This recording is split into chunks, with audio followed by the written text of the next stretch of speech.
आज आपसे यह प्रश्न है कि आप किस बात को सफलता समझते हैं, किस बात को अपनी जीत समझते हैं। क्या आपका उद्देश्य इस जिंदगी के प्रति स्पष्ट है कि कहां आप जा रहे हैं? परमेश्वर के वचन से हम देखेंगे कि 3 प्रकार की मानसिकताएं परमेश्वर के वचन में स्पष्ट की गई हैं। हमारी मानसिकता कौन सी है? हम में से हर कोई जीतना चाहता है, हम में से हर कोई विजयी होना चाहता है और हम में से हर कोई चाहता है कि हम सत्य की राह पर चलें, अनंत जीवन की राह पर चलें। पर यह कैसे संभव है? आज परमेश्वर का मार्ग हमको स्पष्ट रूप से दिखाई दे उसके वचनों के द्वारा। हिंदी चर्च ऑनलाइन के माध्यम से, इस आराधना सभा के माध्यम से परमेश्वर मुझसे और आपसे बातें करना चाहता है और इस आराधना सभा में आपको आशीषित करना चाहता है। आइए हम आगे बढ़ते हैं कि हम परमेश्वर की आराधना करें, उसके वचनों को सुनें और अपने जीवन को संसार के तराजू में नहीं परंतु परमेश्वर के वचन के तराजू में तौल सकें और तब देख सकें अपने जीवन को और उससे भी बढ़कर अपने हृदय को कि हम कहां हैं, क्या हमारा हृदय सही स्थान पर है। आइए हम इस आराधना सभा में आगे बढ़ते हैं। आपका बहुत बहुत स्वागत है। परमेश्वर आपको आशीषित करेगा, परमेश्वर आपको चुनौती भी देगा। आगे बढ़ते हैं। आइए हम आत्मा की सच्चाई के साथ परमेश्वर की आराधना करें। हम परमेश्वर के आदर में अपने सरों को झुकाएं। हम परमेश्वर पिता से प्रार्थना करेंगे। आइए हम प्रार्थना करें। हे हमारे सर्वशक्तिमान पिता परमेश्वर, हम आपको धन्यवाद देते हैं कि हम हिंदी चर्च ऑनलाइन के माध्यम से आपके वचन को सुन सकेंगे एवं आपके गीतों को गा सकेंगे।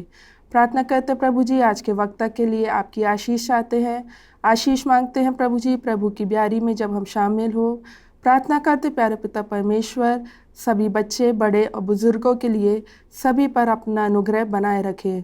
धन्यवाद देते प्रभु जी आपकी संपूर्ण आशीषों के लिए। इस छोटी सी प्रार्थना को आपके प्यारे बेटे प्रभु यीशु मसीह के नाम से मांगते हैं, आमीन। वचन में लिखा है, हे मेरे मन यहोवा को धन्य कह और जो कुछ मुझ में है वह उसके पवित्र नाम को धन्य कह। हे मेरे मन यहोवा को धन्य कह और उसके किसी उपकार को ना भूलना।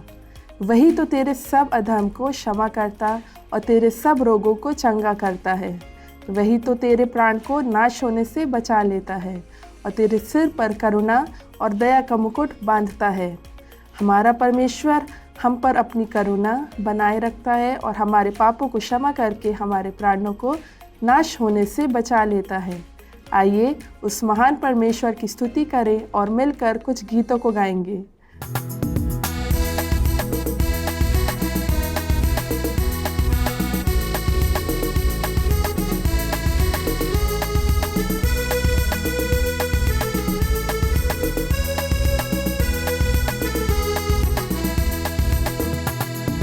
यीशु के नूर में सा चलूंगा, दिन और रात उसके पीछे मैं चलूंगा। नूर में चलूंगा, पीछे चलूंगा, यीशु मेरा बोझी मसूर। चलते चलते नूर में यीशु के साथ, हालेलुया। चलते चलते थामते यीशु के हाथ। नूर में मैं रहूंगा, फतेह पाऊंगा, मैं नूर में चलता चलूंगा। मैं यीशु के नूर में सा चलूंगा, वो अंधेरी रात में न डरूंगा। पैर उठाऊंगा, दिल से गाऊंगा, यीशु मेरा बोझी मसलूब। चलते चलते नूर में यीशु के साथ, हालेलुया। चलते चलते थामते यीशु के हाथ। नूर में मैं रहूंगा, फतेह पाऊंगा, मैं नूर में चलता चलूंगा। मैं यीशु के नूर में सा चलूंगा, जब कभी आवाज उसकी सुनूंगा, उससे कहूंगा तुझे साथ दूंगा, यीशु मेरा मुझी मजदूर। चलते चलते नूर में यीशु के साथ, हालेलुया। चलते चलते थामते यीशु के हाथ। नूर में मैं रहूंगा, फतह पाऊंगा, मैं नूर में चलता चलूंगा। मैं यीशु के नूर में सब चलूंगा, ताकते ताकते रोज मदद पाऊंगा। रंग या खुशी हो या नजदीक हो मौत, यीशु मेरा मुझी मसरूर। चलते चलते नूर में यीशु के साथ, हालेलुया। चलते चलते थामते यीशु के हाथ। नूर में मैं रहूंगा, फतह पाऊंगा, मैं नूर में चलता चलूंगा। मैं यीशु के नूर में साथ चलूंगा, अपनी आंख उसकी तरफ लगाऊंगा। हाथ में ले सलीब, डंडा है अजीब, यीशु मेरा मुझी मसलूब। चलते चलते नूर में यीशु के साथ, हालेलुया। चलते चलते थामते यीशु के हाथ। नूर में मैं रहूंगा, फतह पाऊंगा, मैं नूर में चलता चलूंगा।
इस संसार में रहते हुए बहुत से लोग हमारी जिंदगी में आते हैं और लोगों की मानसिकता और उनके व्यवहार के आधार पर हम उनके प्रति भिन्न भिन्न दृष्टिकोण बनाते हैं।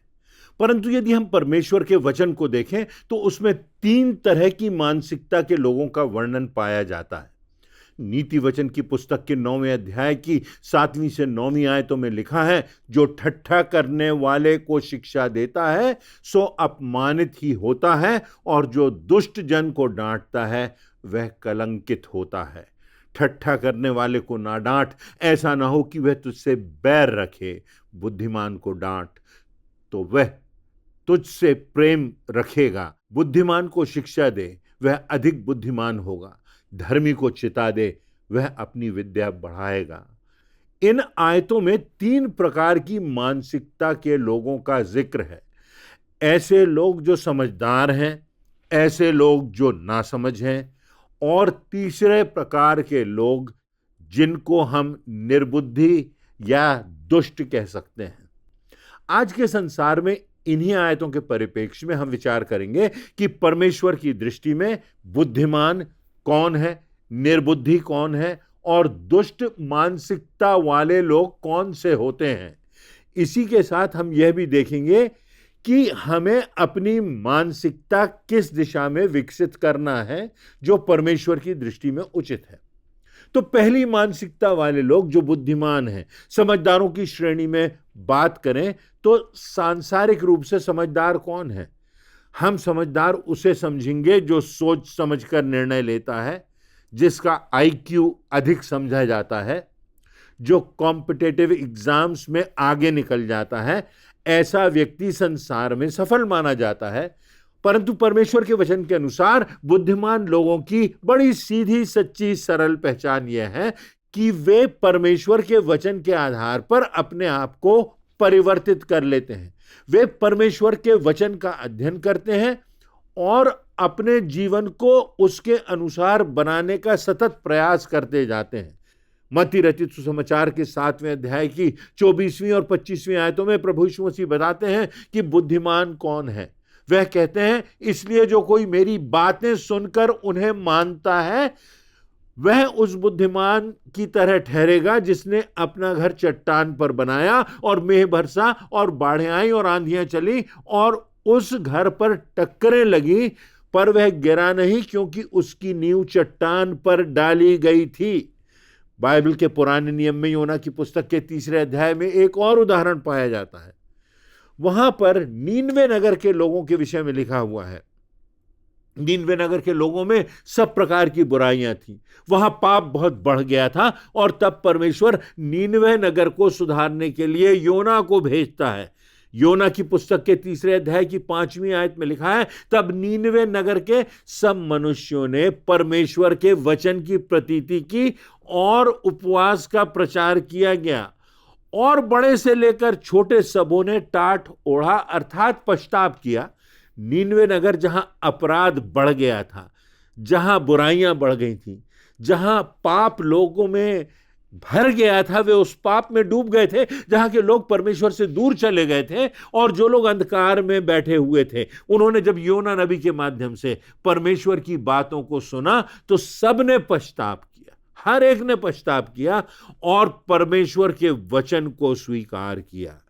इस प्रकार हम पाते हैं कि उस नगर के लोग बुद्धिमान हो गए, क्योंकि उन्होंने परमेश्वर की चेतावनियों को सुना, समझा और अपने जीवन में उन्होंने सुधार किया, पश्चाताप किया। यहेजकेल अपनी पुस्तक के 33वें अध्याय की 19वीं आयत में लिखता है, जब दुष्ट अपनी दुष्टता से फिरकर न्याय और धर्म के काम करने लगे, तब उनके कारण वह जीवित रहेगा। बात यही है कि हम परमेश्वर के वचनों पर चले, क्योंकि जब हम परमेश्वर का भय मानते और उसके वचनों के अनुसार चलते हैं तो वास्तव में हम परमेश्वर की दृष्टि में बुद्धिमान ठहरते हैं। भजन संहिता के 1 अध्याय की 2 और 3 आयतों में लिखा है कि वह अर्थात बुद्धिमान तो यहोवा की व्यवस्था से प्रसन्न रहता और उसकी व्यवस्था पर रात दिन ध्यान करता रहता है, वह उस वृक्ष के समान है जो बहती नालियों के किनारे लगाया गया है, अपनी ऋतु में फलता और जिसके पत्ते कभी मुरझाते नहीं, और इसलिए जो कुछ वह पुरुष करे सफल होता है। इसलिए हमारी मानसिकता सीखने की, समझने की, सुधरने की, परमेश्वर के वचनों के अनुसार अपने आप को बनाने की होना चाहिए। क्या मेरी और आपकी मानसिकता इस प्रकार से है? क्या हम अपने पापों को स्वीकार करते हैं? क्या हम वचन के दर्पण में अपनी बदसूरती को देखते हैं? क्या हम परमेश्वर के वचन के प्रकाश से दिन प्रतिदिन प्रभु यीशु मसीह के समानता में बढ़ने का प्रयास करते हैं? उसके स्वभाव के अनुसार अपने स्वभाव को बनाते हैं, उसके प्रेम के अनुसार, उसकी क्षमा के अनुसार, उसके अनुग्रह के अनुसार, उसके व्यवहार के अनुसार जो उसने दुष्टों से किया, पापियों से किया, अधर्मियों से किया, वेश्याओं के प्रति उसने उद्धार का मार्ग प्रशस्त करने की निश्चितता उनके सामने रखी। भ्रष्टाचार से भरे हुए लोगों को उन्होंने सही मार्ग पर लाने का प्रयास किया, और कितने लोग फिर गए, कितने लोग यहां तक कि जो कि दुष्ट आत्माओं से भरे हुए थे और जिनके लिए कोई आशा नहीं रही थी, वो लोग भी प्रभु के पास आए और प्रभु के कार्य में संलग्न हो गए और प्रभु के लिए उपयोगी बन गए, और बहुतों तक उनका जीवन प्रभु यीशु मसीह का प्रकाश ले गया। दूसरे प्रकार की मानसिकता के वे लोग हैं जिनको परमेश्वर के वचन में निर्बुद्धि कहा गया है। मत्ती रचित सुसमाचार के 7वें अध्याय की 26वीं और 27वीं आयतों में प्रभु यीशु मसीह इसको स्पष्ट करते हैं। कहते हैं, जो मेरी बातें सुनता और उन पर नहीं चलता, वह उस निर्बुद्धि मनुष्य के समान ठहरेगा जिसने अपना घर रेत पर बनाया और मेह बरसा, बाढ़ें आई, आंधियां चली और उस घर पर टक्करें लगी और वह घर धराशायी हो गया। निर्बुद्धि व्यक्ति कौन है? वे लोग भी हो सकते हैं निर्बुद्धि जो शायद संसार की दृष्टि में बहुत होशियार दिखाई देते हों, जो स्मार्ट हों, जो पढ़ाई लिखाई में तेज हों, जो योजनाओं को पूर्ण करते हों, जिनका आकर्षक व्यक्तित्व हो, जिनके पास बड़ी बड़ी डिग्रियां हों, जो बड़े बड़े शोज में हाईलाइट होते हों, परंतु परमेश्वर की दृष्टि में क्या वे बुद्धिमान हैं? क्या वे परमेश्वर के द्वारा प्रतिपादित बुद्धिमत्ता की परिभाषा में आते हैं? क्योंकि निर्बुद्धि व्यक्ति के साथ समस्या यह होती है कि वह सत्य को सुनकर भी स्वीकारता नहीं, सत्य को सुनकर भी अपनाता नहीं, अपने जीवन में जो असत्य है उसे मान लेता है कि वही सत्य है, शैतान के झूठ को सत्य समझ लेता है, जो सत्य के विरोध में आगे बढ़ता है, जो सत्य की जिम्मेदारी स्वीकार नहीं करता और दूसरों पर अपनी गलतियों को ढाल देता है कि दूसरों के कारण, दूसरों के व्यवहार के कारण, मेरे अतीत के कारण ये सारी गलतियां हुई। जो उस परमेश्वर को भी नकार देता है जो बुद्धि का मूल है, जहां से बुद्धि का प्रारंभ होता है। यह हिजकेल की पुस्तक के 33वें अध्याय की 31वीं और 32वीं आयतों में लिखा है, वे प्रजा की नाई मेरे पास आते हैं, तेरे वचन को सुनते हैं, परंतु वे उन पर चलते नहीं। मुख से तो वे बहुत प्रेम दिखाते हैं, परंतु उनका मन लालच ही में लगा रहता है, क्योंकि वह तेरे वचन को सुनते हैं परंतु उन पर चलते नहीं। इसी प्रकार नए नियम में कुरिन्थियों के पहले पत्र के 15वें अध्याय की 19वीं आयत में लिखा है, यदि हम केवल इसी जीवन में यीशु मसीह से आशा रखते हैं तो हम मनुष्यों में सबसे अभागे हैं। क्या हमने अपनी जिंदगी को अनंत के परिप्रेक्ष्य में देखा है? क्या हमने अपनी जिंदगी और उसके बाद की तैयारी की है? क्या हमने अपनी मृत्यु की तैयारी की है? क्या हमने आत्मा के विषय में सोचा है? मृत्यु के बाद क्या हो गया? क्या हमने इस बात को जाना है, समझा है और उस अनंत जीवन के चित्र को देखकर अपने जीवन को सुधारा है? यदि मृत्यु के संदर्भ में भी हम सोचकर समझकर अपने जीवन को नहीं बदल सके तो फिर हम परमेश्वर की दृष्टि में निर्बुद्धि हैं, या मैं कहूं मूर्ख हैं। हम सभी की जिंदगी में, हमारी दिनचर्या में कुछ शॉर्ट टर्म गोल्स होते हैं कि आज के दिन हमें इस कार्य को, इन उद्देश्यों को पूरा करना है, इस माह में हमें ये करना है, इस सप्ताह में हमें ये करना है, इस वर्ष में हमें ये क्या करना है, अपने परिवार के लिए हमें क्या करना है।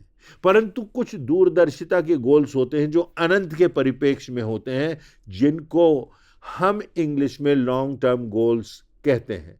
और ये दूरदर्शिता के उद्देश्य होते हैं इसलिए कि बड़े पर्दे पर हम अपने जीवन के चित्र को देख सकें, मृत्यु और अनंत के परिप्रेक्ष्य में हम अपना मूल्यांकन कर सकें कि जब हम इस संसार से जाएंगे तो क्या परमेश्वर के राज्य में प्रवेश कर सकेंगे। जो कुछ इस संसार में कर रहे हैं उसका परिणाम हमारे अनंत को प्रभावित करता है, यह बात हमें समझ लेना है। एक दिन परमेश्वर के न्याय का सामना हमको करना पड़ेगा, यह बात हमको समझ लेना है। किसी ने बहुत अच्छी बात लिखी है कि लोग अगर उस पीड़ा को समझ जाएं जो अनंत की पीड़ा है, जो अनंत मृत्यु की पीड़ा है, तो उनके लिए अभी अपने आप को परिवर्तित करने की पीड़ा बहुत सूक्ष्म, बहुत छोटी सी प्रतीत होगी। परिवर्तन लाने की यह पीड़ा उस अनंत की पीड़ा के तुलना में बहुत कम होगी, जिसका हम विवरण भी नहीं दे सकते, जिसकी हम तुलना भी नहीं कर सकते। तो हमने देखा कि पहले प्रकार की मानसिकता बुद्धिमत्तापूर्ण लोगों की होती है। दूसरे प्रकार की मानसिकता होती है निर्बुद्धि मनुष्य की। हम किस श्रेणी में आते हैं? हम फिर से सोचें। निर्बुद्धि मनुष्य, यदि मैं एक सेंटेंस में कहूं, वही है जो परमेश्वर के वचनों को सुनता है, जो परमेश्वर की बातों को जानता है, जिसने प्रभु यीशु मसीह के प्रेम का एहसास किया है, जिसने प्रभु यीशु मसीह के अनंत जीवन देने के वरदान के विषय में सुना है, जिसने प्रभु यीशु मसीह के संसार में आने को और मनुष्यों को नया जीवन देने को, अपने उद्देश्य को बताया है कि परमेश्वर ने, पिता ने उसको मनुष्यों के लिए उद्धार की योजना पूरा करने के लिए भेजा है। यदि हमने इस बात को समझा है और इस परिप्रेक्ष्य में अपनी गलतियों को माना है और हम सतत सुधरने का प्रयत्न कर रहे हैं, परमेश्वर के वचनों के अनुसार और प्रभु यीशु मसीह के व्यवहार के अनुसार अपने जीवन को बना रहे हैं, तो हम बुद्धिमान हैं। और यदि हम सुनते हैं, जानते हैं और यहां तो समझते हैं पर दिल तक वो बात नहीं आती और वास्तव में हमारे जीवन में कोई परिवर्तन नहीं आता, कोई गवाही दिखाई नहीं देती, यीशु मसीह का प्रकाश प्रज्वलित नहीं होता, तो हम कितना भी ज्ञान प्राप्त कर लें, हम कितना भी बड़ा पद हासिल कर लें, हम कितनी भी लाइमलाइट में आ जाएं, परंतु हम परमेश्वर की दृष्टि में निर्बुद्धि हैं, क्योंकि हम उस मार्ग पर चल रहे हैं जो अनंत विनाश की ओर ले जाएगा। हम किस श्रेणी में? तीसरे प्रकार की मानसिकता के लोगों को दुष्टों की संज्ञा दी गई है। नीति वचन की पुस्तक के 14वें अध्याय की 32वीं आयत में लिखा है, दुष्ट मनुष्य बुराई करता हुआ नाश हो जाता है, परंतु धर्मी को मृत्यु के समय भी शरण मिलती है। भजन संहिता के पहले अध्याय की 4 से 6 आयतों में लिखा है, दुष्ट लोग उस भूसी के समान होते हैं जो पवन से उड़ाई जाती है। इस कारण दुष्ट लोग अदालत में स्थिर ना रह सकेंगे, ना पापी धर्मियों की मंडली में ठहरेंगे, क्योंकि यहोवा परमेश्वर धर्मियों का मार्ग जानता है, परंतु दुष्टों का मार्ग नाश हो जाएगा। ये दुष्ट लोग कौन हैं? ये वे लोग हैं जिनका उद्देश्य विध्वंस करना है, जिनका उद्देश्य जहर फैलाना है, जिनका उद्देश्य तोड़ना है, जिनका उद्देश्य विनाश करना है, जिनका उद्देश्य परमेश्वर की योजना में रुकावट पैदा करना है, जिनका उद्देश्य परमेश्वर के लोगों को, उसके कार्य को समाप्त करना है। ऐसे लोग जो आज की दुनिया में पाए जाते हैं, ऐसे आतंकवादी, ऐसे विध्वंसकारी लोग, इस प्रकार की शैतान की गुलामी की मानसिकता से भरे हुए लोग जो सोचते हैं वो जीत जाएंगे, परमेश्वर के सेवकों की हत्या करके, परमेश्वर के भवनों को तोड़ करके, परमेश्वर के कार्यों को बंद करके, कहीं बिल्डिंग्स में ताला लग सकता है, कहीं संस्थाओं को ध्वस्त किया जा सकता है, पर वे इस बात को नहीं समझते कि प्रभु यीशु मसीह के नाम को, प्रभु यीशु मसीह के प्रकाश को वो रोक नहीं सकते। जितना रोकेंगे उतनी ही तेजी से ये प्रकाश फैलेगा, पर वो लगे हुए हैं उनका कार्य वही है, उनकी योजना वही है, उनका उद्देश्य वही है, परमेश्वर के लोगों का विनाश करना, परमेश्वर की योजना को तोड़ना, परंतु इसका भयानक परिणाम होगा। परमेश्वर से वो बचेंगे नहीं। परमेश्वर कहता है बदला लेना तुम्हारा काम नहीं, मेरा काम है। और जब परमेश्वर बदला लेता है तो उसकी हम कल्पना भी नहीं कर सकते। काश परमेश्वर ऐसे लोगों से बदला तो ले, उनकी गवाही प्रकट तो हो, परंतु पीढ़ियों पर, उनकी संतानों पर परमेश्वर का क्रोध न भड़के, ऐसी मैं दुआ करता हूं। परंतु हम जानते हैं कि परमेश्वर का जब क्रोध भड़कता है तो उसकी अग्नि के प्रभाव का हम मूल्यांकन नहीं कर सकते। इफिसियों की पत्री के 5वें अध्याय की 15वीं से 17वीं आयतों में लिखा हुआ है, इसलिए ध्यान से देखो कैसी चाल चलते हो, निर्बुद्धियों की नाई नहीं परंतु बुद्धिमानों की नाई चलो, और अवसर को बहुमूल्य जानो, क्योंकि दिन बुरे हैं।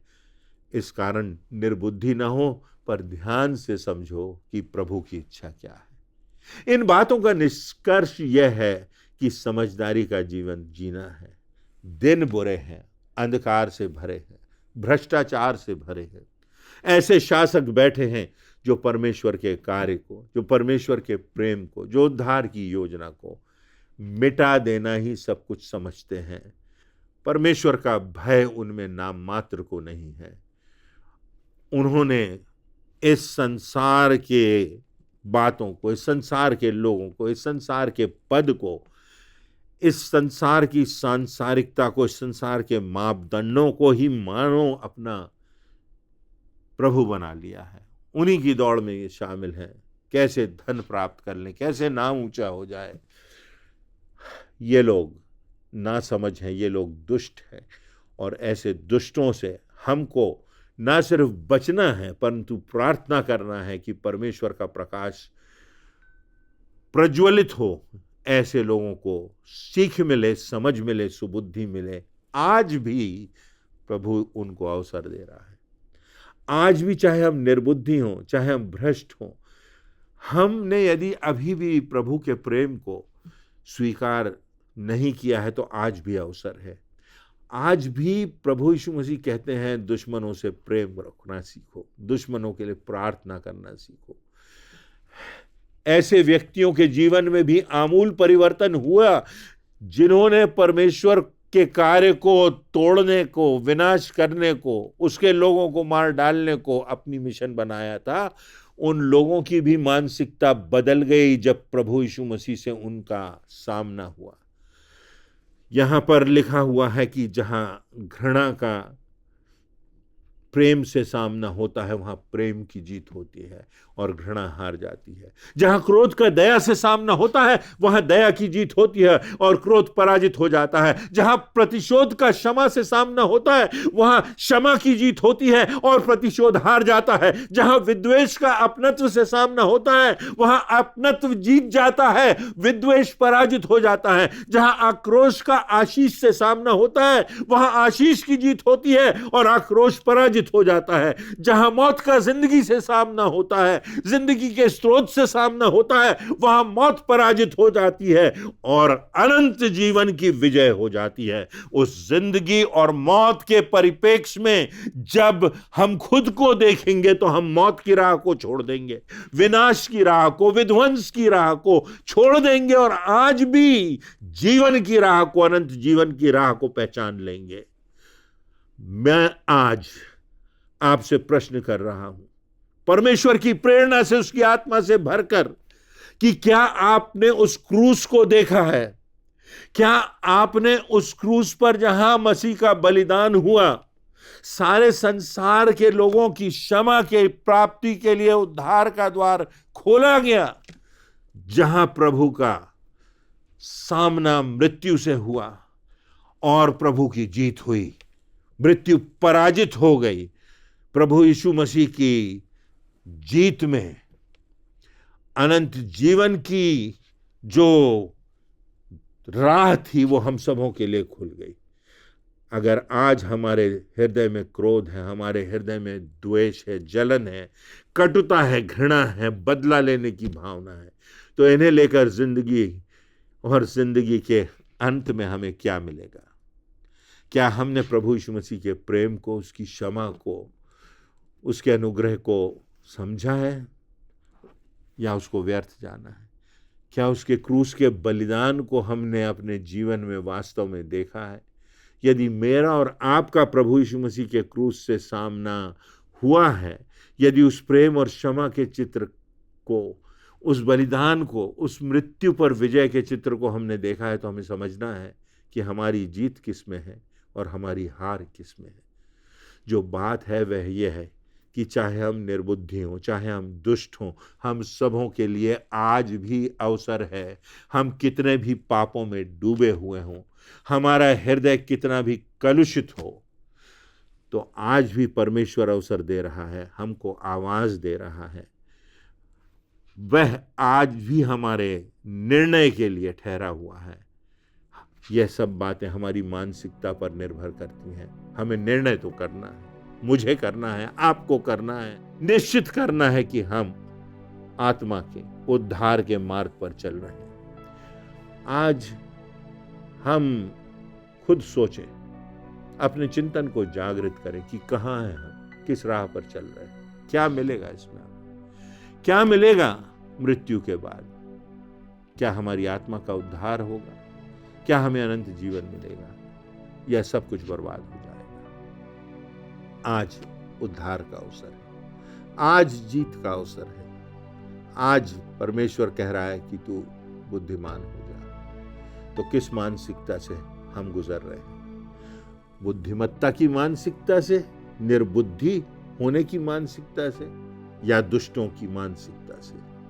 आज फिर भी अवसर कि हम परमेश्वर की निकटता में आ जाएं, क्योंकि प्रभु यीशु मसीह अपनी बाहें फैलाए हुए आज हमारी रास्ता देख रहा है, हमें बुला रहा है, हमें अपने आगोश में लेना चाहता है, हमारे दिल की सारी दुर्भावनाओं को दूर करना चाहता है। और यहां तक कि अगर क्रोध है, विद्वेष है, कटुता है, तो वो कह रहा है बदला लेना मेरा काम है।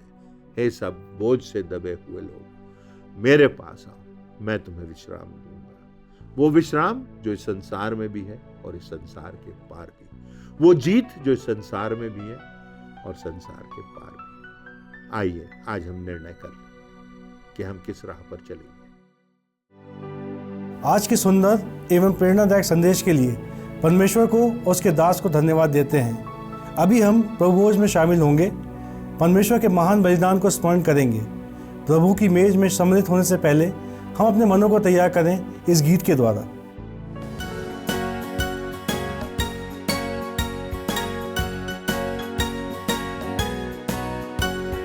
मेरे पाप क्या धोएगा प्रभु यीशु ख्रीस्त का लहू, मुझे शुद्ध क्या करेगा प्रभु यीशु ख्रीस्त का लहू। ओ कैसा सोता है, ओ उसके रक्त की जय, ना दूसरा है उपाय प्रभु यीशु ख्रीस्त का लहू। क्या दे सकता निर्मलता प्रभु यीशु ख्रीस्त का लहू। कारण क्या है क्षमा का प्रभु यीशु ख्रीस्त का लहू। ओ कैसा सोता है, ओ उसके रक्त की जय, ना दूसरा है उपाय प्रभु यीशु ख्रीस्त का लहू। यही मेरी पूरी आस प्रभु यीशु ख्रीस्त का लहू।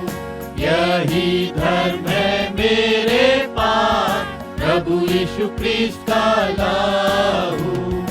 ओ कैसा सोता है, ओ उसके रक्त की जय, ना दूसरा है उपाय प्रभु यीशु ख्रीस्त का लहू।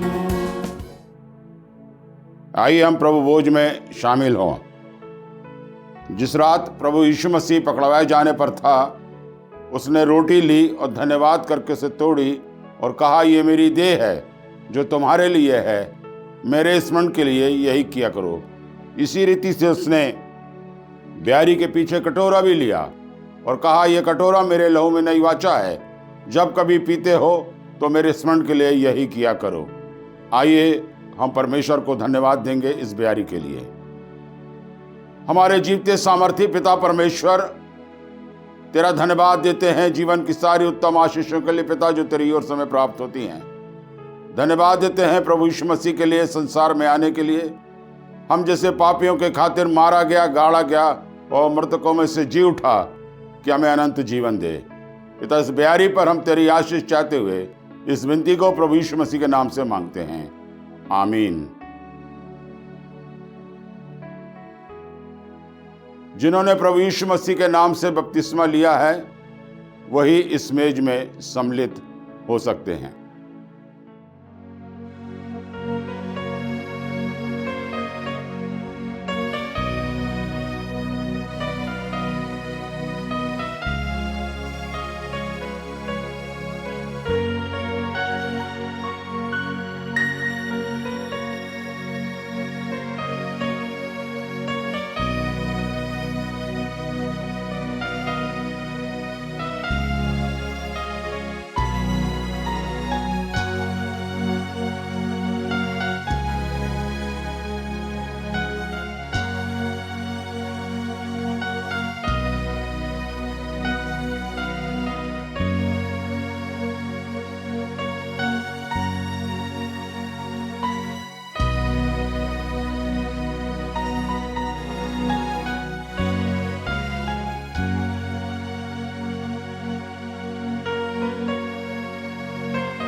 परमेश्वर पिता का धन्यवाद आज की इस सुंदर आराधना के लिए।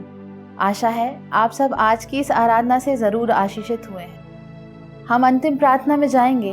प्रार्थना के बाद हम एक कोरस गाएंगे और परमेश्वर पिता की आशीष ग्रहण करके आज की आराधना समाप्त करेंगे। आइए हम प्रार्थना करें। सारे आदर, महिमा और स्तुति के योग्य हमारे सृजनहार पिता परमेश्वर, हम पुनः अपने धन्यवादित हृदयों के साथ आपकी समीपता में आते हैं और धन्यवाद देते हैं हिंदी चर्च ऑनलाइन की पूरी आराधना के आशीषित अनुभव के लिए। धन्यवाद देते हैं कि हम गीतों के द्वारा आपकी स्तुति कर सके, आपके जीवित वचन को सुन सके। हम धन्यवाद देते हैं वक्ता महोदय के लिए, जिन्होंने आत्मा की प्रेरणा से आपके वचन को हम तक पहुंचाया। प्रार्थना करते हैं कि आपकी बुद्धि और अगुवाई निरंतर उन्हें प्राप्त हो, जिससे कि उनके द्वारा की जाने वाली इस सेवकाई से अनेकों आपकी निकटता में बढ़ सकें। धन्यवाद देते हैं आज की मेज़ की सहभागिता के लिए, जिसके द्वारा हमने पुनः आपके पुत्र प्रभु यीशु के महानतम बलिदान को स्मरण किया और आत्मावलोकन करते हुए अपने जीवनों का समर्पण किया। आने वाले संपूर्ण सप्ताह पर आपकी आशीष चाहते हैं। आप हम सभी के अगवा एवं सहायक हों। इस विनती को हम आपके पुत्र और अपने उद्धारकर्ता एवं मुक्तिदाता प्रभु यीशु मसीह के नाम से मांग लेते हैं, आमीन।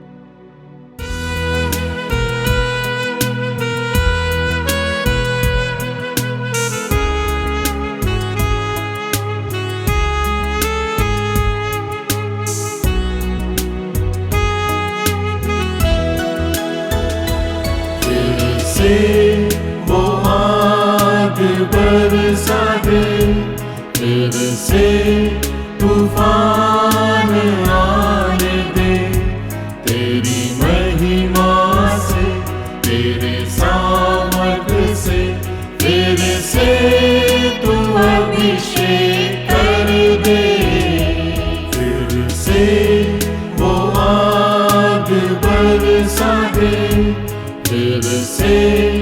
तूफान आने दे, तेरी महिमा से, तेरे सामर्थ से, तेरे से तू अभिषेक कर दे।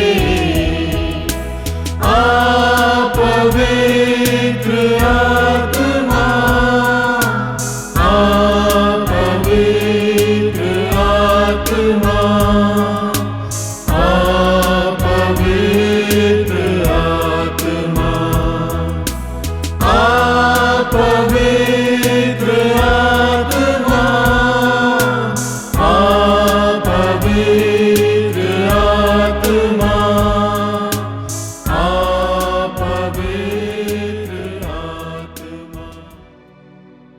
आइए हम परमेश्वर की आशीष ग्रहण करें।